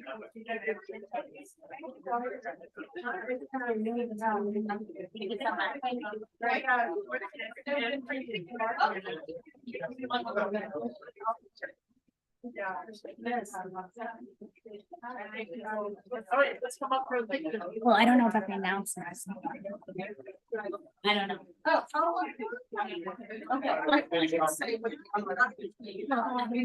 We're supposed to. Stephanie, should we say them now?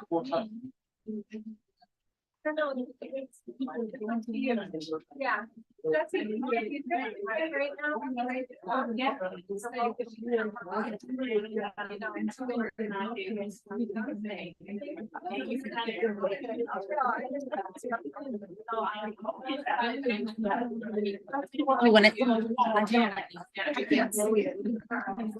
All right, I'm not able to see the screen right now, but I know that, okay.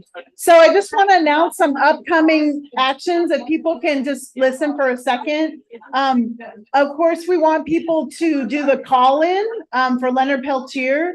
Uhuru Solidarity Movement, SFA is having its next meeting next Thursday. And then we're also showing the movie Warrior on Friday. So there's a flyer on the table. Please take it before you leave. And then there's also a Hands Off Uhuru event on February 24th that is called, thank you, the bold anti-war statement that sparked the FBI raids. And you can find that information on Hands Off Uhuru. So I think that's all for announcements. We do want to get a group photo. So I'm sorry that, the call to the convention. So Chair Jesse talked about the Uhuru Solidarity Movement Convention. You can watch it online, but we really, really hope that many people from California could go to St. Louis to see the Black Power Blueprint work, to be there in person, and to be part of Uhuru Solidarity Movement. So I think that's the last one. Yes. All right. Uhuru and Uhuru Foods and Pies. I'm sorry, I lied. Uhuru Foods and Pies is doing the Black Joy Parade on Sunday, February 25th.